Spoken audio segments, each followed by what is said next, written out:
محترم ناظرین و سامعین، السلام علیکم ورحمۃ اللہ وبرکاتہ۔ یہ قرآن مجید کے اردو ترجمہ و تفسیر کے دروس کا سلسلہ ہے جو انشاءاللہ آپ کی خدمت میں پیش کیا جاتا رہے گا۔ یہ قرآن مجید کے آخری 10 پاروں کی تفسیر ہوگی اور اس کا نام ہم نے رکھا ہے عمدۃ التفسیر فی الثلث الاخیر من القرآن الکریم۔ سماعت فرمائیے۔ الحمدللہ رب العالمین والصلاة والسلام علی سید الرسل وخاتم النبیین محمد وعلی آلہ وصحبہ اجمعین۔ اما بعد فقال اللہ تبارک وتعالی فی کلامہ المجید اعوذ باللہ من الشیطان الرجیم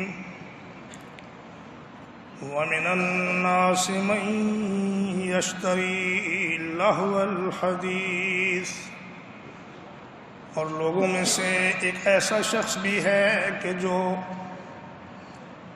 غافل کرنے والی باتیں خریدتا ہے، لِيُضِلَّ عَن سَبِيلِ اللَّهِ بِغَيْرِ عِلْمٍ، تاکہ بغیر علم کے اللہ کی راہ سے لوگوں کو گمراہ کرے، وَيَتَّخِذَهَا هُزُوًا، اور اس کو مذاق کا نشانہ بنائے، أُولَئِكَ لَهُمْ عَذَابٌ مُّهِينٌ، ایسے لوگوں کے لیے بڑا ذلت آمیز عذاب ہے۔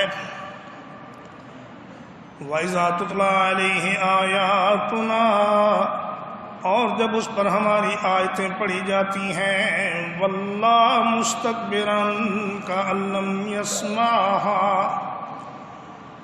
تو تکبر کے ساتھ پیٹھ پھیر کے چل پڑتا ہے گویا کہ اس نے سنا ہی نہیں۔ كَأَنَّ فِي أُذُنَيْهِ وَقْرًا، گویا کہ اس کے کانوں میں بہرا پن ہے۔ فَبَشِّرْهُ بِعَذَابٍ أَلِيمٍ، اے میرے حبیب ایسے شخص کو دردناک عذاب کی خوشخبری دے دیجئے۔ میرے بہت ہی قابل احترام ساتھیو، یہ سورۃ لقمان کی آیت نمبر 6 اور 7 ہے جو آپ حضرات کے سامنے تلاوت کی گئی ہے۔ جب نبی کریم صلی اللہ علیہ وسلم نے لوگوں کو قرآن سنانا شروع کیا اور قرآن مجید نے لوگوں کے دلوں کو فتح کرنا شروع کیا اور لوگ جوق در جوق اسلام میں داخل ہونے لگے، تو مکے کا ایک مشرک تھا، اس کا نام تھا نضر ابن حارث، سردار تھا۔ وہ جاتا تھا بیرونی ملکوں میں تجارت کے لیے، تو وہاں سے وہ لونڈیاں خرید کر لے آتا، اور جب اسے پتہ چلتا کہ کوئی آدمی مسلمان ہونے کا ارادہ رکھتا ہے تو اسے ان لونڈیوں کے پاس لے جاتا اور لونڈیوں سے کہتا کہ اس آدمی کو خوب اچھے کھانے کھلاؤ، اس کو شراب پلاؤ اور اس کو گانے سناؤ، تاکہ یہ دین اسلام کی طرف نہ جائے بلکہ اس قسم کے کاموں میں لگا رہے۔ وہ کہتا بھائی ادھر جاؤ گے تو کتنی ہی مشکلات کا سامنا ہے، نمازیں پڑھنی پڑیں گی، اللہ کی راہ میں جہاد کرنا پڑے گا، کوشش محنت کرنی پڑے گی۔ ادھر ہماری طرف آؤ، مزے ہی مزے ہیں، گانا ہے، موسیقی ہے اور جناب شراب و کباب ہے، اور آپ کو کیا چاہیے۔ آج بھی دنیا کے کفر کی طاقتوں کا سب سے بڑا پرابلم یہی ہے کہ وہ کثیر دولت خرچ کر رہے ہیں اس بات پر کہ مسلمانوں کو قرآن مجید سے ہٹا کر ان کو میوزک کی طرف اور شراب نوشی کی طرف اور گانے بجانے کی طرف اور فضول گندے ڈراموں اور فلموں کی طرف لگا دیا جائے۔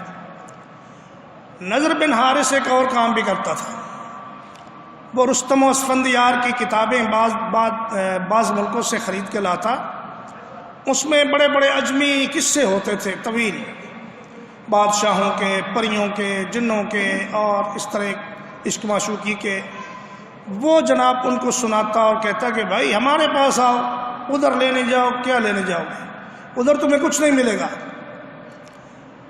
تو بھائی قرآن مجید سے منہ موڑ کر یہ مزاحیہ ڈرامے دیکھنا اور بے حیائی اور فحاشی والے پروگرام دیکھنا اور ایسے پروگرام دیکھنا جن میں کھلم کھلا دین کی اور قرآن کی اور اسلام کی توہین کی گئی ہو، ان لوگوں کے لیے اللہ تعالیٰ کیا فرما رہا ہے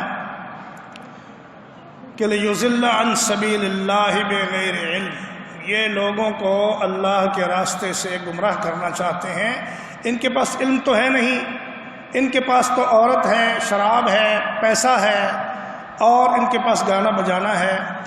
نبی کریم صلی اللہ علیہ وسلم نے فرمایا لا تبیع الکائنات، یہ جو گانے والی عورتیں ہیں نہ ان کو بیچو، ولا تشتروہن، اور نہ ان کو خریدو، ولا تعلموہن، نہ ہی انہیں ناچ گانے کی ٹریننگ دو، اور فرمایا ولا خیر فی تجارت فیہن، کہ ان کی تجارت میں کوئی خیر نہیں، نہ دنیا کی بھلائی نہ آخرت کی بھلائی۔ دنیا میں بھی ایسا انسان بے چین و پریشان رہے گا، ذلیل و رسوا ہوگا، اور آخرت میں تو جو ہونا ہے وہ ہونا ہی ہے۔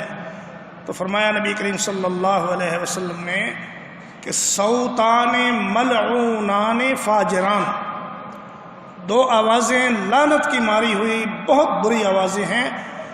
ایک تو فرمایا کہ صوت و مزمار، ایک تو آلات موسیقی کی آواز، اور دوسری وہ آواز جو عورت کسی مصیبت کے وقت بیان کرتی ہے اور اپنے جسم کو پیٹتی ہے، چہرے پہ تھپڑ مارتی ہے، اپنا گریبان پھاڑتی ہے، یہ جو آوازیں ہیں یہ اللہ کو بڑی ہی سخت ناپسند ہے۔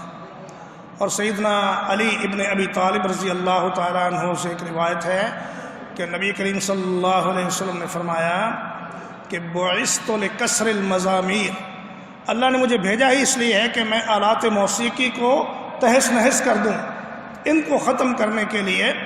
ایک بار بانسری کی آواز آ رہی تھی تو اللہ کے نبی صلی اللہ علیہ وسلم کے ساتھ ایک بچہ تھا، آپ نے کانوں میں انگلیاں ڈال لی۔ جب کافی دور جانے کے بعد بچے سے کہا کہ دیکھو اب آواز آ رہی ہے، اس نے کہا اب نہیں آ رہی، تو آپ نے اس وقت انگلیاں اپنے کانوں سے نکالی۔ اس کا نقصان کیا ہوتا ہے؟ فرمایا کہ الغناء ينبت النفاق فی القلب کما ينبت الماء العشب، فرمایا کہ یہ گانا بجانا، میوزک، یہ دل میں نفاق کو اس طرح پیدا کرتا ہے جس طرح پانی سے گھاس پیدا ہوتی ہے۔ تو جب آدمی کے دل میں نفاق پیدا ہو جاتا ہے، پھر اسے قرآن اچھا نہیں لگتا، پھر اسے نماز اچھی نہیں لگتی، پھر اسے عبادت میں مزہ نہیں آتا، پھر اسے ایسی فضول اور لغو چیزوں میں مزہ آنے لگتا ہے۔ تو فرمایا اولئک لہم عذاب مہین، ان لوگوں کے لیے بڑا ہی توہین آمیز عذاب ہے۔ وَإِذَا تُتْلَىٰ عَلَيْهِ آيَاتُنَا، اور جب ان پر ہماری آیات پڑھی جاتی ہیں، وَاللَّهُ مُسْتَكْبِرًا كَأَن لَّمْ يَسْمَعْهَا، تو وہ اس طرح تکبر کر کے چلا جاتا ہے کہ جیسے اس نے سنا ہی نہیں۔ یہ کفار کا اور فساق و فجار کا حال ہے، لیکن جو اللہ کے نیک بندے ہیں ان کا حال یہ ہے کہ الذین اذا ذکر اللہ وجلت قلوبہم واذا تلیت علیہم آیاتہ زادتہم ایمانا، کہ ان کے دل اللہ کے خوف سے لرز جاتے ہیں جب قرآن سنتے ہیں، اور جب ان پر قرآن پڑھا جاتا ہے ان کے ایمان میں اضافہ ہو جاتا ہے۔ تو فرمایا کہ یہ جو آدمی تکبر کر کے، غرور کر کے اور اپنے آپ کو بڑی چیز سمجھ کر قرآن مجید سے دور بھاگ رہا ہے، کأن لم یسمعها، وہ سنی انسنی کر دیتا ہے۔ کوئی کسی عالم کا بیان ہو، کسی مفسر کی تفسیر ہو یا کسی قاری کی تلاوت ہو، وہ سنتا ہی نہیں، کہتا ہے یار مجھے اس کی سمجھ نہیں آ رہی، میں سننا نہیں چاہتا۔ کأن فی اذنیہ وقرا، جیسا کہ اس کے کانوں میں بوجھ ہے۔ کیا مطلب؟ کہ اس کے کانوں میں بہرا پن ہے، ایسا لگتا ہے کہ اس کے دونوں کان بہرے ہیں، حق کی آواز سے بہرے ہیں، قرآن سے بہرے ہیں، اور اللہ کی کتاب سے اور حدیث رسول سے بہرے ہیں۔ ادھر جب جاتا ہے تو وہاں اس کے کان بڑا کام کرتے ہیں، وہاں بڑا خوش ہو کے ان کو دیکھتا بھی ہے، ان کو سنتا بھی ہے، اس میں کئی گھنٹے بیٹھا رہتا ہے، اسے کوئی پریشانی نہیں ہوتی کہ میرا وقت ضائع ہو رہا ہے۔ وہ کہتا ہے ٹھیک ہے، یہ تو ایک کام ہوا نا کرنے کا۔ اور جب کوئی آدمی قرآن پڑھ رہا ہو اور 10 منٹ آدمی کو بیٹھنا پڑ جائے تو وہ کہتا ہے یار چھوڑو، یہ بھی کوئی کام ہے، جا کے کوئی کھانا پینا کرو، کوئی ڈرامہ دیکھو، کوئی ٹی وی دیکھو۔ تو یہ فرمایا ایسے جو لوگ ہیں فبشرہ بعذاب علیم، ان لوگوں کو آپ دردناک عذاب کی خوشخبری دے دیجئے۔ اللہ سے دعا ہے کہ وہ ہمیں آلات لہو سے اور گانے سے اور آلات موسیقی سے اور ہر طرح کے فضول قصے کہانیوں سے اور ڈراموں اور فلموں سے بچا کے رکھے۔ اقول قولی ھذا واستغفر اللہ لی ولکم ولسائر المسلمین۔